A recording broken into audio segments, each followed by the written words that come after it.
Good evening, everyone. Good evening. So we are about to start this evening session of meditation, which is going to be focusing on Vishuddhi Chakra. And just a big warm welcome to everyone who has joined so far. So lots of familiar names on the attendees list. Can I just very quickly ask those who are very new or consider themselves as new, just wave a hand wave on your profile, or if you know which button to press, or just indicate me, just to get an idea that how many people are like really very new and how many people are kind of more established. Nikhil. Hi, Nikhil.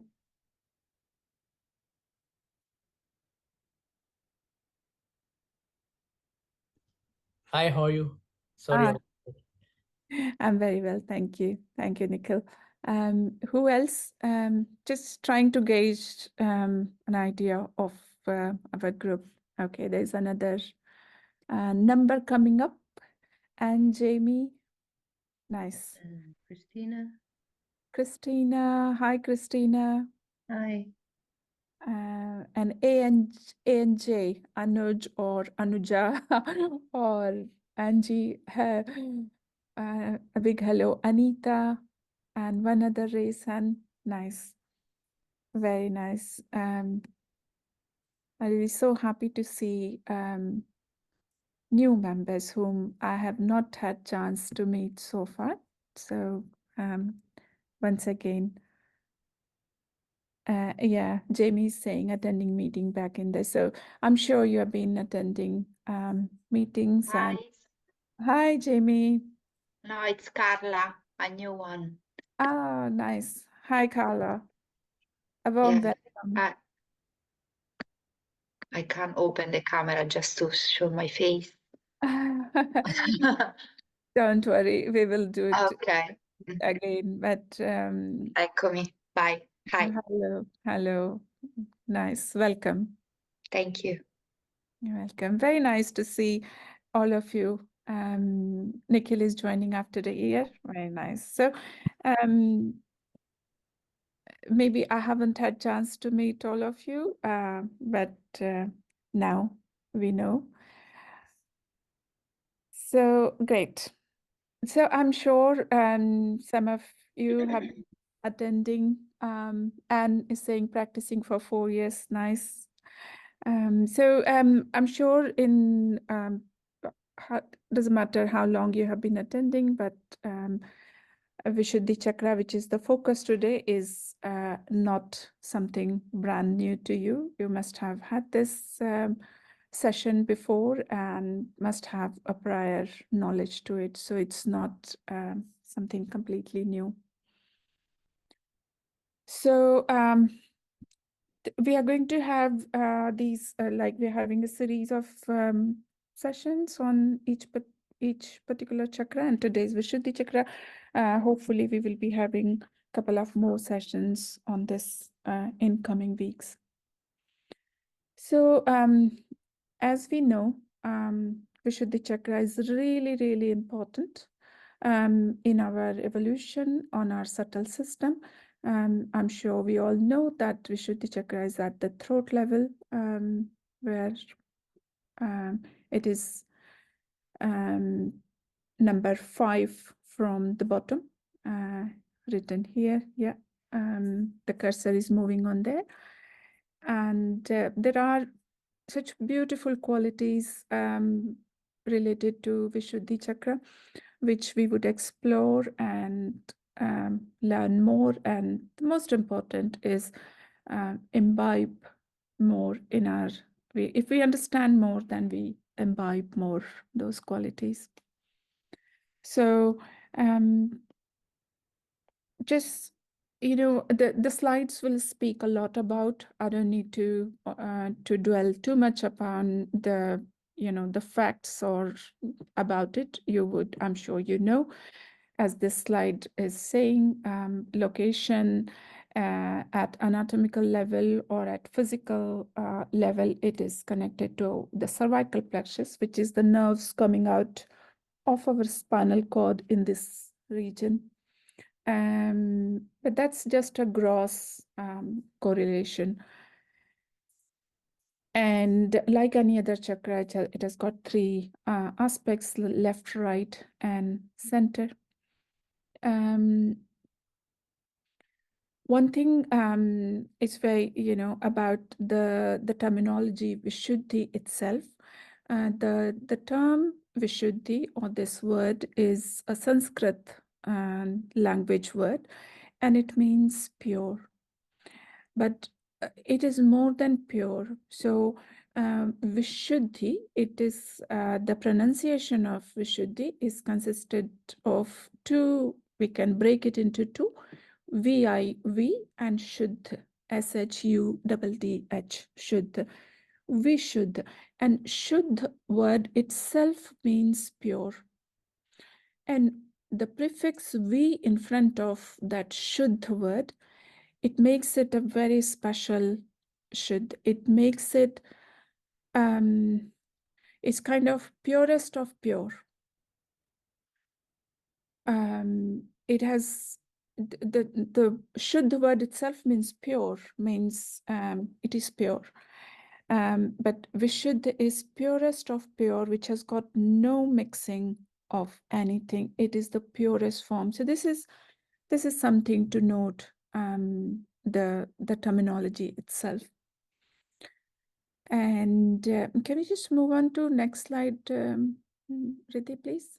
Yeah, so this is on our body, how Vishuddhi Chakra is represented in our hand. The index finger on both hands, left index finger represent left side of the Vishuddhi Chakra, right index finger represent right Vishuddhi Chakra. And in the feet, this is also important to note that the second toe is the Vishuddhi Chakra. And also it has got position on the hand, on the head. So it is just slightly in front of the sahasrara, which is the fontanelle bone area. The next slide, please. Okay. So the qualities are so beautiful and so many, and that we will we'll go, we will probably just be able to touch them, because each quality is like an ocean.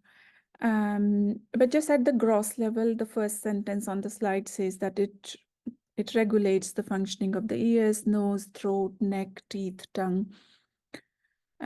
Yeah, next slide, please. Okay, and next. And next, please. We'll cover these later on. Okay, so that's fine. What I wanted to speak about is the Vishuddhi Chakra has got a very important role to play in our evolution, because this is only our first session today, so we can talk a little bit about its background rather than going more into details that we will do in our meditation at some point anyway. So as we know that as we evolved as living creature from amoeba state up to this state where we are the most advanced species on this planet Earth, we have been through a journey. And as we evolved from fish, who became amphibian and who became bird later on, at this stage, when we evolved, these chakras, these energy centers were established in the stages. When in that evolution journey, when we came up to the chakra of Vishuddhi Chakra, that's when we raised our head against the gravity. As we know, the animals, they are like more horizontal. They are aligned along the gravitational force. But human beings, they stood on their 2 feet and we raised our head, the neck against the gravity. So this, what it denotes and what it signifies is that till then, till that animal state, the evolution was happening to us without any free will. The animals were evolving up to that stage with a natural push, with a natural force. And they had no free will. But this is the Vishuddhi Chakra where, as human being, we have been given a free will.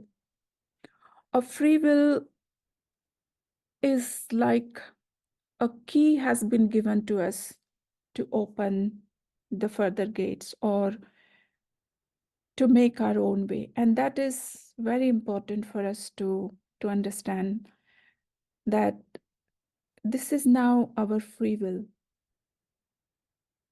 That doesn't mean that we are going to do something to evolve, but we have to be open and we have to allow this to happen. So the free will here is whether we can deny and not participate or not allow ourselves to evolve further than this, or we can allow this process to happen. So this free will is only, the privilege is only available to us as human beings. And this is what opens the true nature of the beautiful qualities attached to the Vishuddhi Chakra. For example, we all probably know already by this that collectivity is a very important quality at this, like the being collective. Animals, they are also collective, but there's a difference now as human being, and this collectivity we are talking about is the process of evolution, is something more subtle. And to harness these subtle qualities or this subtle evolution which is happening to us, we have to be at that subtle level. So we have to be more than what we understand by our these 5 senses, by what we understand through this brain, or what I see, or what I listen, or what I speak. More than that, it is at a subtle energy level, which we call vibrations. So another beautiful feature or quality of this center is vibrations. That's where the vibrations flow from the Vishuddhi Chakra.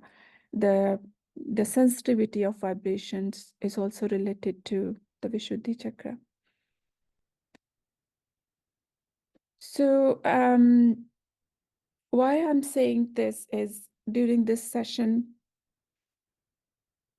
if we understand that just we are coming together and learning about the facts, or judging ourselves that my Vishuddhi Chakra is catching, is it good, is it bad, has it got some weakness? We have to go beyond that now.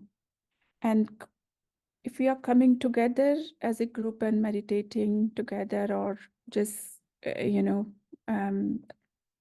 attending this session, the implications or the effects of this session is more than what we are listening or understanding or trying to grasp, like the facts and the knowledge. It has got more than that. So the vastness or the depth of what is happening through Sahaja Yoga and through these sessions is something we cannot understand, we cannot grasp, and we cannot describe what is happening through each and every moment what we are spending together, and we are participating in these activities. So while we are attending these sessions, just remember that we have got the free will, we have got the key, and we just have to allow it to happen. So rather than having a very big ambition in our mind that, I'm going to have like a very deep meditation today, or I'm going to learn a lot, or for me, I'm going to teach something really extraordinary, and we're going to have a fantastic session.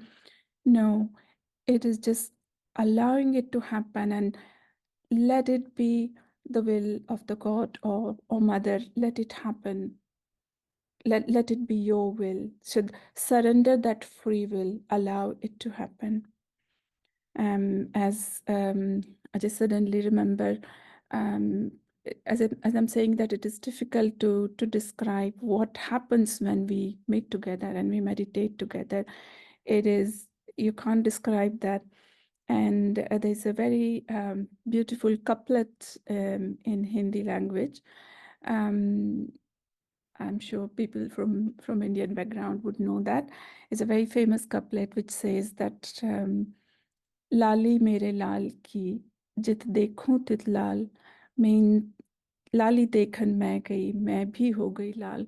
What it means is the red color. It talks about the red color, which is symbolic of the splendor, the grace of, you can say, beloved or God Almighty. Or so it says that I was in search of to see or to watch the splendor, the redness or the grace of my beloved or my God. But when I went to see that splendor, the redness, I myself became that same redness. I got drenched in that. So this is what happens in Sahaja Yoga, that it's not, somebody could describe that that splendor. Somebody can sing it very well. Somebody could write poetry on it. But here, when we talk about these qualities, we become those qualities. It's not about describing. It's not about learning. We become that. We become that redness. We become that splendor. So with that, let's listen to Shri Mataji's speech. But before that, sorry, I got so excited that I forgot to say that let's raise the Kundalini and put ourselves into Bandhan. So we can do it now. I got so excited to meet all of you that I forgot to say that. So let's do it now.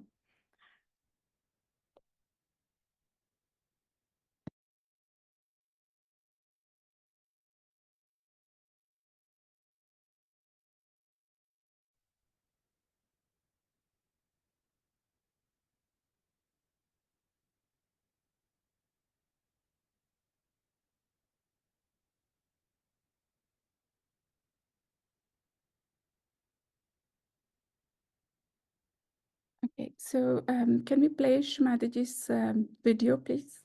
So I come to you to another center now, is the Vishuddhi. This is a very important center in human beings, because when this center is awakened, you become the witness.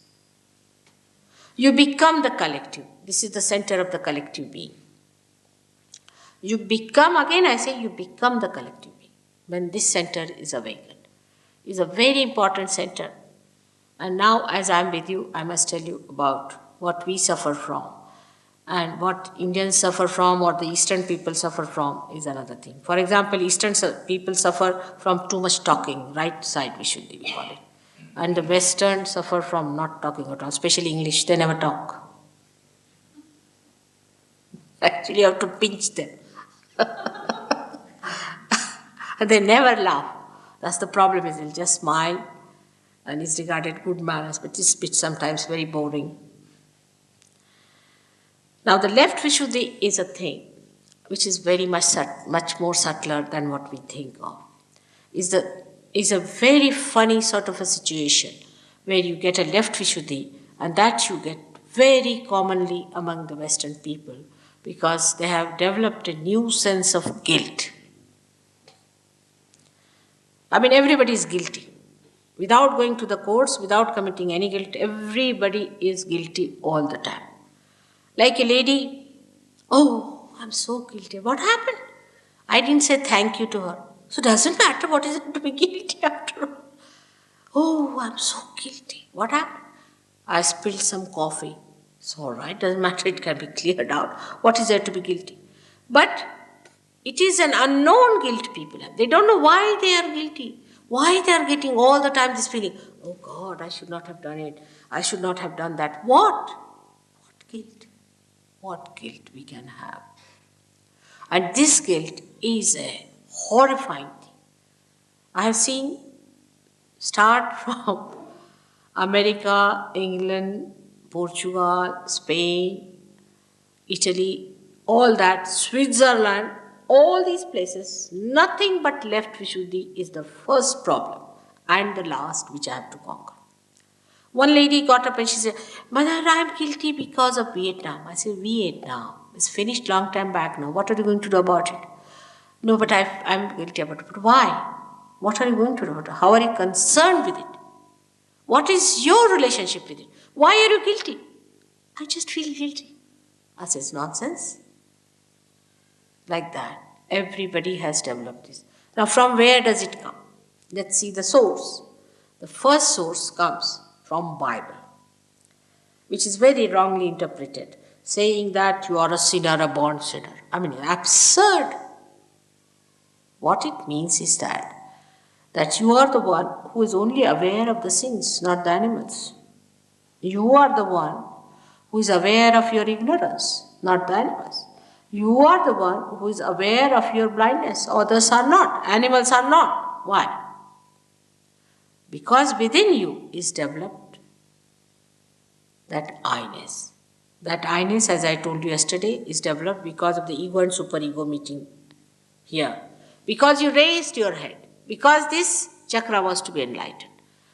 You raised your head and this ego and superego went and met here, they calcified, you got your I-ness, and that's why you think I've done wrong or I've done right. Animals don't think like that. They are not bothered. They have to do what they do. They want to do that. They never sit down and say, I'm guilty. Have you ever met any animal who says that? Except for the human beings, all the time. Now, this has come to, it's a myth. It's a very big myth with which you are living. It's absolute myth, believe me. There is nothing like guilt. And this guilt is eating you off all the time. It is making you an inertia. It is making you feel so much lost. And this center is very important to be opened out. So first of all, before I start any program, I tell them 1 month I should say, Mother, I am not guilty, Mother, I am not guilty, 16 times. That's the punishment for being guilty. If you are guilty, you must go into punishment, all right? So this is the punishment for you, is to say, Mother, I am not guilty, Mother, I am not guilty. Say it 16th time, and that's how you get rid of it. It's so practical. It works out. With that, you get spondylitis, you get pain in the heart, you get this hand, what you call frigid hand, all problems you get with that. And that is all because of this mythical guilt you are working on. Now, the another myth comes, the source of it, I think, is the psychologist, the so-called psychologists. They have no sense of psyche because they have no way of entering into psyche. What they are doing is recording, finding out, and trying to cure people. How many mad people have they cured? Sahaja Yoga must have cured hundreds. How many mad people have they cured? They have not cured anyone. On the contrary, if you go to a psychologist, you might become more mad, the way they are mad themselves. Because the psychologists, when they talk to people, they don't know they are dealing with pathological cases, abnormal cases. And when you deal with the pathological cases, you yourself get intoxicated by that, or you can say that there is contamination and you don't know how to protect yourself. Jung is the only psychologist, I would say, because he was quite a perfect person after he got realization, who talked of it, that a physician can get sick. Now they start becoming pathological, like poor this Freud, half-baked. He is the one who started talking about sex and things like that, but he himself was a perverted man. He died of cancer. What did he get in his own life? He was such a perverted man. I mean, imagine he was a wretched soul who died of cancer. How can he guide you on any point whatsoever? Now, whatever he taught, we took him as Bible. More than Bible, people believe in Freud. More than Christ, they believe in him, actually. And if you reduce it to a minimum sentence, you can say he made everyone a sex point. You are nothing beyond it, nothing more than that, nothing else but that. Imagine to reduce your dignity to that level. As a mother, I just give him a grace mark by saying, poor fellow must have dealt with pathological cases and he was caught up and he gave these wrong ideas to people. He dealt only with the psyche, with the left side, which is also starting from there, but ends up there, ends up into your superego. So, sex addiction takes you to superego, means it takes you to your subconscious mind and your collective subconscious. Now, all your problems you are having are sex are because of this. Emotional behavior and all perversions take you to collective subconscious. There was a girl in India which is very abnormal. She came to me and she said that she wants to be with men and she wants to be with girls and she wants to marry a girl. She wants to dress up like a man. I said, really? So I gave her some Sahaja Yoga treatment and I found that there was a man in her. She was reduced to nothing. It was a man who was possessing her. And she was given these ideas through that man. And that's how she was talking. She was a possessed person. All these abnormalities come because you get possessed. There was a girl in Cuba who came to see me from Cuba in America, a short girl, very petite, small, good-looking girl. And she told me, her husband told me, Mother, surprising, my wife can take whiskey bottle neat like that, once she can drink it down. So I said, all right, sit down. I gave her a bandhan, as we call it. And I saw a big, huge, like a globetrotter, really a very huge Negro coming out of her. And I looked at her. I said, do you know any Negro? She said, Mother, do you see him? Do you see him? He is the one who drinks. I do not drink. She said. And when he was distracted from her, she became such a sweet wife to her husband. All these abnormal behaviors, when you overdo it, lead us to that collective subconscious where you catch all these horrible people. Also, it can lead you to collective supraconscious if you become very, very egoistical. Then you can become Hitler. What's wrong? What's wrong? What's wrong with Hitler? Nothing wrong. He was perfectly correct when he said that he has come to save all the Aryan race and his nose was a specially made one. I mean, God must have been surprised to hear all that. I mean, you have to create some variety, isn't it? But this is what it is. I mean, these absurd things that we do in our life as saying, what's wrong? We jump into those ditches where you cannot return without some load on your head. And those loads work out all the things and you become such abnormal people. Then on the streets you will stand and shout like a madman. And if you provoke them, they are even worse. So better not talk to them and argue with them. Forget them. All those fanatics that we see are nothing but possessed people. Most of them are possessed.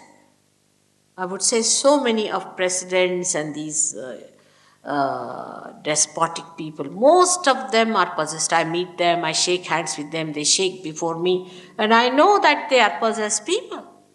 How are they there? They should not be there. They are possessed, they possess other people, they make them work out, and all this aggressiveness starts through their possessive powers. So this center is the one which brings you back to normal. And then once the Kundalini rises and touches your fontanelle bone area and opens it out, then from your hand, through this center, that collective personality starts manifesting. You become the collective personality. You become. Again, I say it's the actualization. It is not that we are brothers and sisters, let us form United Nations and make good money out of it. It is actualization that you feel another person within yourself. And this is what is most important. This center, I can talk about this, I don't know how many hours, but this center has 16 subplexuses. And it looks after your eyes, nose, ear, nose, throat, everything, neck, even your face, and all that is governed by this. A collective person, a collective being has a face which has a coefficient that even the face can emit vibrations. But this is to be seen only through vibrations. You will know who is the collective being. The most important is this part of the head, where I told you that when you bow yourself to wrong things, this is the biggest obstruction, is the lower plate of the brain, which is called as murdha in Sanskrit language. It's very important, gets swollen up, and a big barrier is built, and you become a person completely cut off from the all-pervading power. Means all the protections, all the guidance, all the nurturing things, everything starts disappearing from your life. So we're going to meditate silently for some time now. And again, if we could just remember the salient features of Shri Mataji's speech, that it is actualization. It is not a mental activity. It is not what we listened in the talk or what we understood mentally, but it is more than that. So let's close our eyes.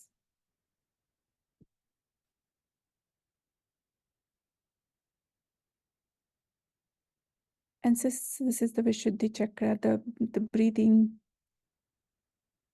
the entry of air into our lungs going through the throat is kind of an important exercise. So we can just take a few deep breaths in and breathe out.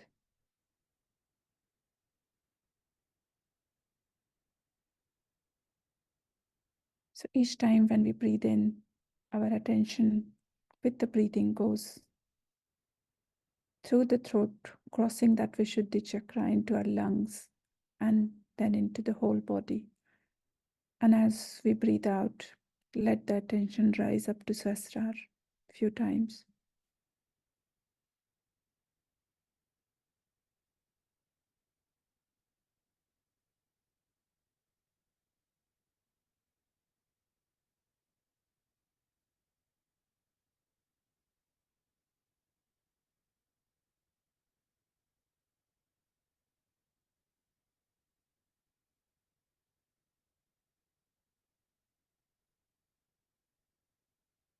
So let's place that right hand in front of our throat,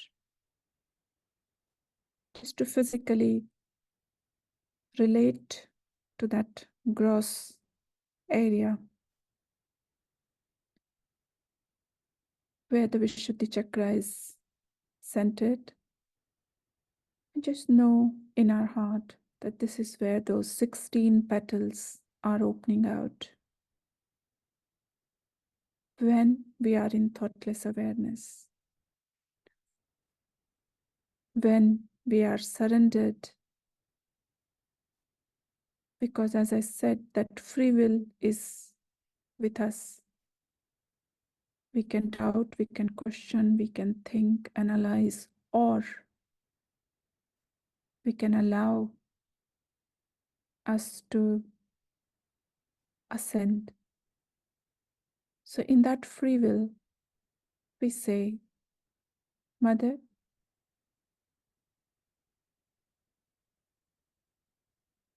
please awaken all the qualities of Vishuddhi Chakra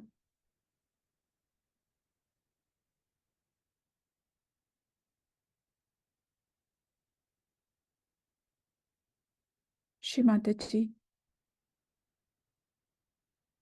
please make me a truly collective being, the one you spoke about.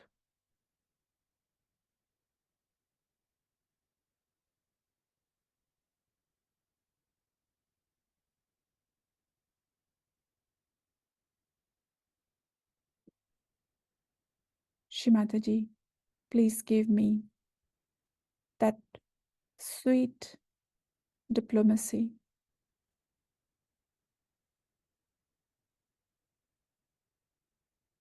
the quality to speak out truth fearlessly,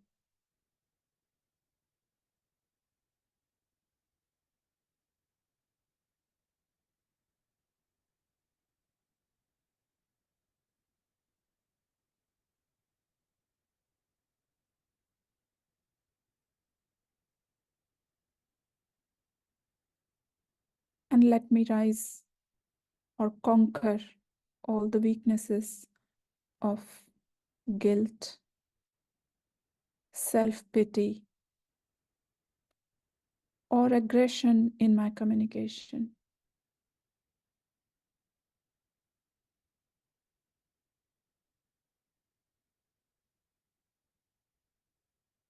And simply take that hand to the sahasrara, top of the head.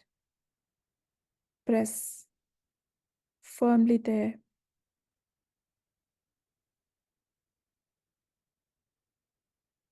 Bring the hand down. Keep both hands open.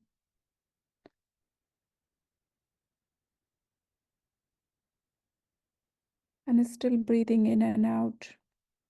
And when we are breathing out, our connection with the whole, this whole cosmos, is getting established with each breath.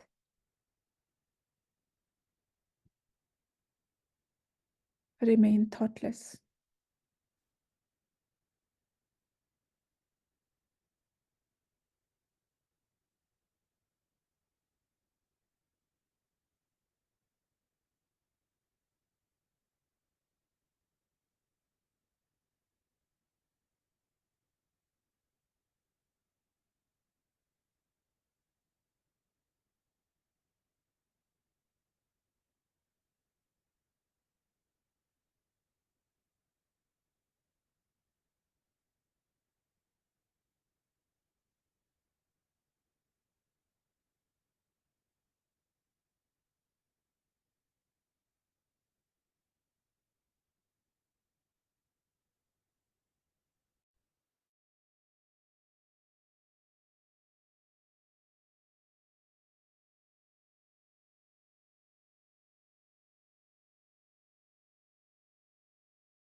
Thank you, Riddhi. So that's brings us to the conclusion point of our session. But before that, we are going to have breakout rooms.